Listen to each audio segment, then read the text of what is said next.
Luar biasa ya ampun. Emang investasinya sampai berapa sih Pak Dodi? 400 sampai 500 jutaan. Kalau saya investasi, betul. Catat Sobat Indomaret, hanya 400 sampai 500 juta, betul ya. Betul. Jadi kenangan yang terburuk itu ya pada saat di toko, terus saya sendiri pas jaga pagi akhirnya terjadi motor saya hilang waktu itu. Jadi hilang. Dan zaman dulu belum ada CCTV belum ada. Padahal itu saya dengar waktu itu bunyi gas kenceng itu saya dengar, tapi cuman saya ya nggak mikir sampai ke sana. Ya kan? Hai Sobat Indomaret, jumpa lagi dalam acara Beranda, Bercerita dan Bercanda.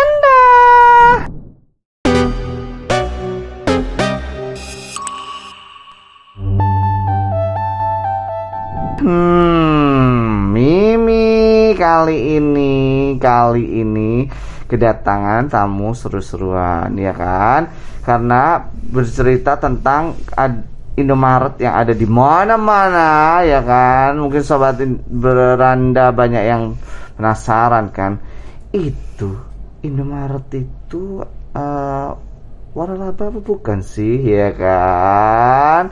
Nah, yang pasti Indomaret itu ada waralabanya sobat. Nah, gimana sih cara waralaba?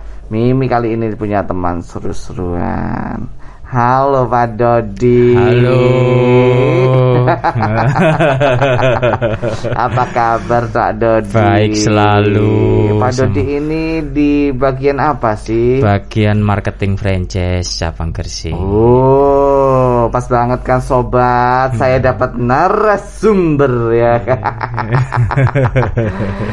Jadi gimana sih Pak Dodi kalau di caranya franchise Indomaret itu?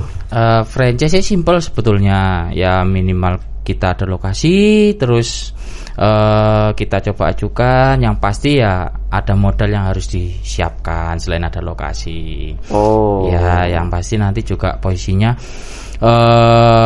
kerjasama dengan Indomaret harus memakai badan hukum minimal CV seperti itu. Harus CV ya, iya, minimal betul. Ya ampun. Sekarang sudah nggak boleh yang namanya perorangan itu nggak boleh. Tidak boleh Pak, karena posisinya itu nanti akan kita terkait perpajakan sih.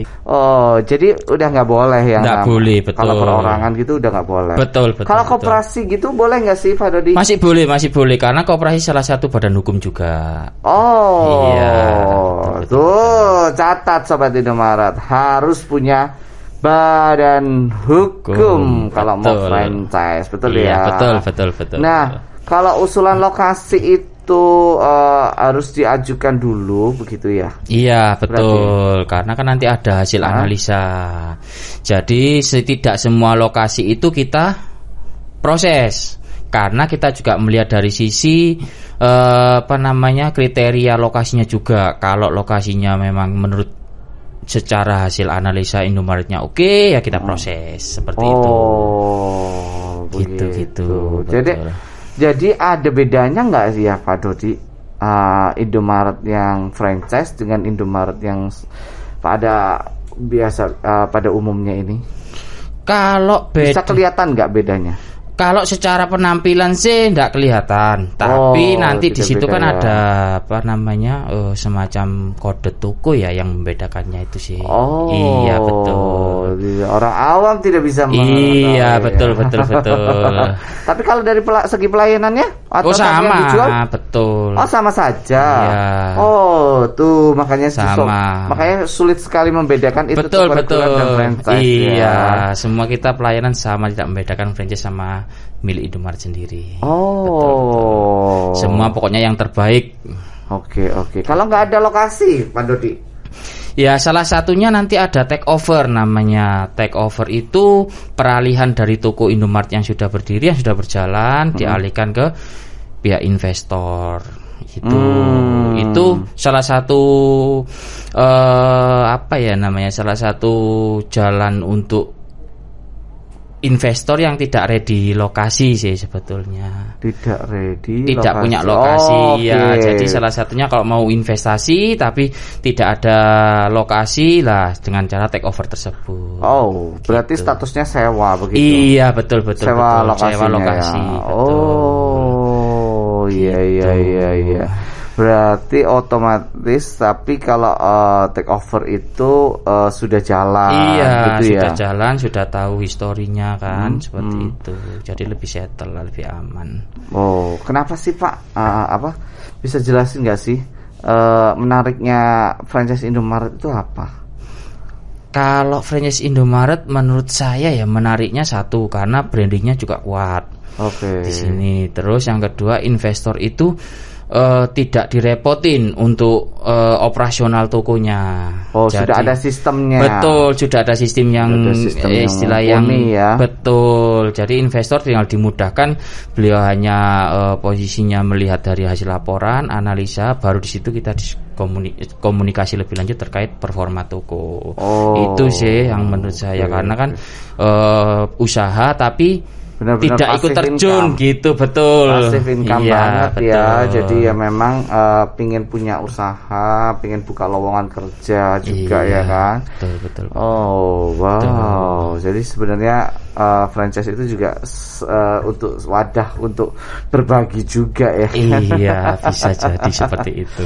Luar biasa ya ampun. Emang investasinya sampai berapa sih Pak Dodi? 400 sampai 500 jutaan. Oh. Kalau saya investasi, betul. Catat betul. Sobat Indomaret, hanya 400 sampai 500 juta, betul ya? Betul. Oh, itu barang sudah jadi tokonya. Sudah itu jadi di luar bangunan ya. Di luar bangunan Oh, sama oke, perizinan. oke, di luar Jadi bangunan. nanti di situ untuk prasarana dan sarana bangunan. Oh, oke, Iya, oke. betul. Jadi kalau hanya pasang seperti yang itu ya, apa? Logo, itu iya, ya. betul, logo itu. Oh, iya. Pak Dodi ini udah kemana aja sih? Wah, ini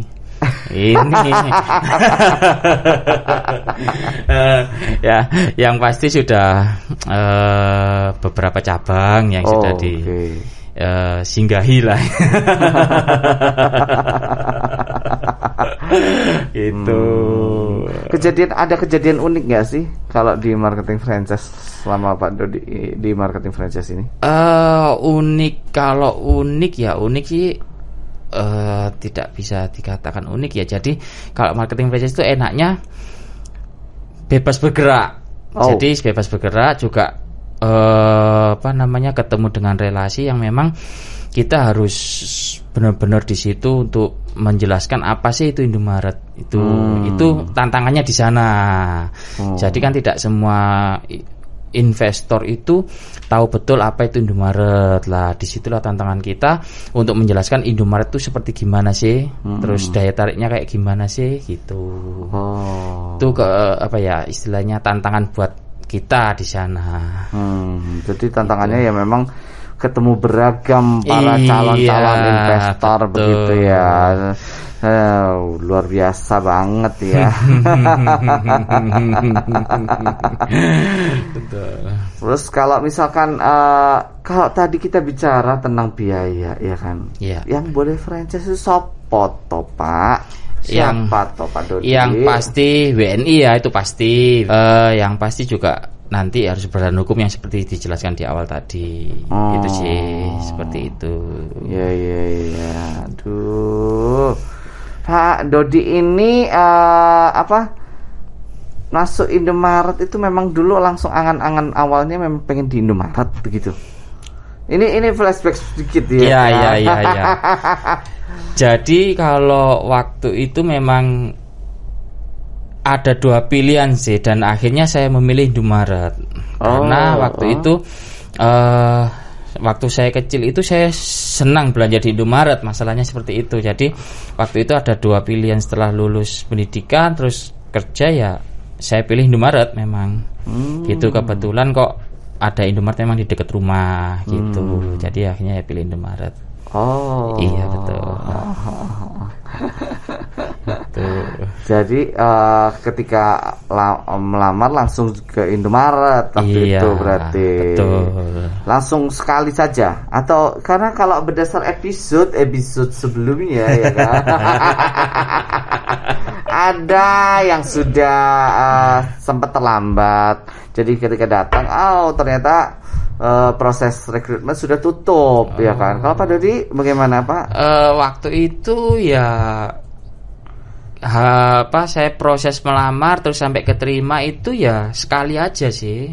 Jadi sekali lamar terus langsung interview, setelah itu nunggu beberapa hari baru dipanggil seperti itu. Langsung ke marketing franchise? Tidak, waktu itu di toko. Iya. Pak Dodi pernah di toko. Betul, di toko. Masih menghafal juga Pak Dodi? Pernah menghafal juga value? Pernah. Waktu itu ya sempat belajar untuk kasir waktu kasir libur gitu. Maksudnya?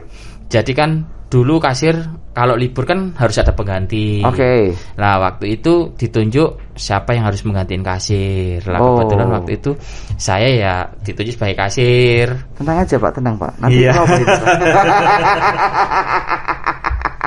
Tadi kayaknya ini ya kan. Banyak bergoyang ya kan. Tenang aja Pak Dodi ya kan? Saya nggak menggigit loh.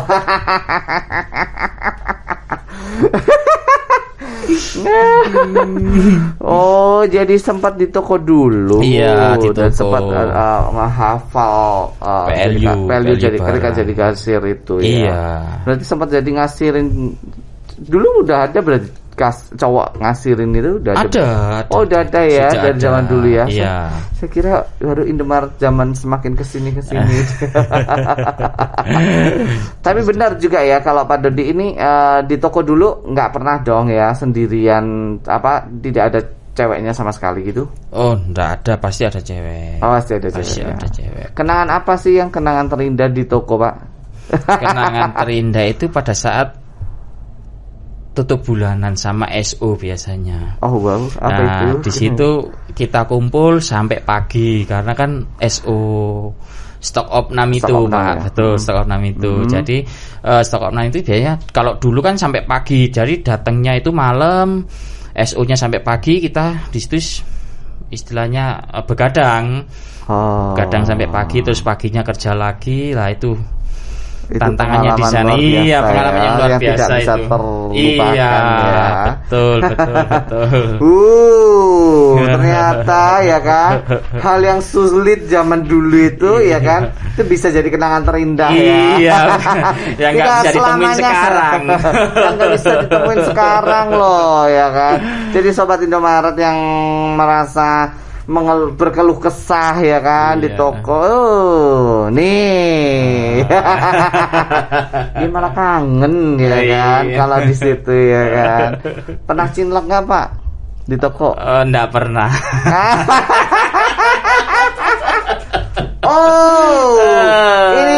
Ini realita atau memang karena disensor ya kan?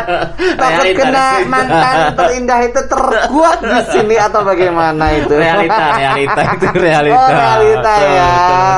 Iya. Pernah mengalami hal yang menurut Pak Dodi, kenangan yang paling ya ampun paling buruk gitu ya di toko itu apa Pak? Jadi kenangan yang terburuk itu ya pada saat di toko, terus saya sendiri pas jaga pagi akhirnya terjadi motor saya hilang waktu itu. Jadi hilang. Dan zaman dulu belum ada CCTV belum ada. Padahal itu saya dengar waktu itu bunyi gas kenceng itu saya dengar, tapi cuman saya ya nggak mikir sampai ke sana. Ya kan? Akhirnya waktu saya pulang kok motor saya sudah nggak ada. Gitu. Terus pulang nggak jalan kaki? Ya minta jemput waktu itu. Iya, kebetulan kan deket, gak jauh banget. Iya. Pak Dodi enak banget ya. Penempatannya dekat-dekat ya. Iya. Toko awalnya di mana sih Pak? toko awalnya di Sidoarjo Kota. Oh, Sidoarjo Kota. Iya, Sidoarjo Kota, betul. Iya. Aduh, ya ampun, kasihan banget ya. Jadi sudah berat-berat di toko, motornya hilang ya kan. Iya. Aduh, itu tapi zaman dahulu. Zaman dahulu, ya kan? Kalau zaman sekarang parkiran sudah ada CCTV-nya iya, ya. lebih aman. Terus sampai sekarang ya nggak pernah diurus itu, Pak? Apa ada dulu emang nggak diurus itu ke kepolisian? Sudah diurus, cuman ya kepolisian nggak bisa menemukan itu, ya, betul. karena ya memang nggak ada track recordnya ya. Iya, nggak ada bukti atau yang bisa dipakai alat bantu untuk mencari. Iya. Aduh, tapi sekarang sudah enak ya, sudah di office ya. Iya. Bahkan dengar-dengar Pak Dodi mau dipromosikan ya. Wah, itu ya saya susah menjawabnya itu. Dipromosikan kemana Pak Dodi? Kebetulan dari manajemen mempercayakan puisi yang barunya di saya waktu itu ditempatkan di cabang Pekanbaru. Oh. Iya. Wow. Tuh Sobat Indomaret yang belum kenal Pak Dodi ya kan, maaf aja, beliau sudah harus terbang keluar pulau. Selamat ya Pak Dodi. Terima kasih Mimi. Ya ampun, luar biasa banget ya perjuangan Bapak ya. Iya, Pak. Sudah sempat mengalami kehilangan motor ya kan. Zaman bahula ya kan. Iya. Tapi perjuangannya untuk terus bekerja lebih baik dan lebih baik di Indomaret itu tak pernah putus ya. Iya. Sampai akhirnya sekarang sudah bisa langsung ke luar pulau ya kan. Kok bisa sih? Tapi Pak Dodi dari awalnya di toko kok tiba-tiba langsung ke office itu gimana ceritanya sih? Sampai di titik sini itu alurnya gimana? Jadi pada saat itu di toko saya ditawarin waktu itu sama atasan ya Pak. Atasan itu posisinya di departemen location dulu sebelumnya. Oh, location. Jadi location itu apa ya? Location itu tim survei untuk melihat kelayakan lokasi untuk toko Indomaret. Awal mula proses awalnya ketika toko akan dibangun begitu ya, berarti nyari-nyari lokasi untuk disewa ya. Oke, lanjut sesuai dengan kriteria Indomaret. Setelah itu di location akhirnya singgahlah di marketing franchise ini. Gitu. 3 departemen. Betul. Sudah di area di location, lalu di franchise. Betul, luar biasa ya. Ada pesan-pesan khusus Pak Dodi ini? Silakan disampaikan kepada para sobat Indomaret kan. Buat teman-teman toko ini ada pesan apa? Iya, intinya kalau kita itu dalam bekerja harus semaksimal mungkin, karena hasil yang dicapai itu pasti tidak akan membohongi dari hasil yang sudah kita capai. Itu sih pesan yang selama ini saya jalani. Amin. Luar biasa banget ya Sobat Indomaret. Catat ya kan. Kerja yang maksimal ya kan, untuk hasil yang maksimal ya kan. Betul. Luar biasa. Terima kasih ya Pak Dodi atas waktunya. Aduh, Pak Dodi sibuk banget ya kan. Cari jadwalnya Pak Dodi ini sangat sulit ya kan. Terima kasih Pak Dodi. Sama-sama. Bye-bye.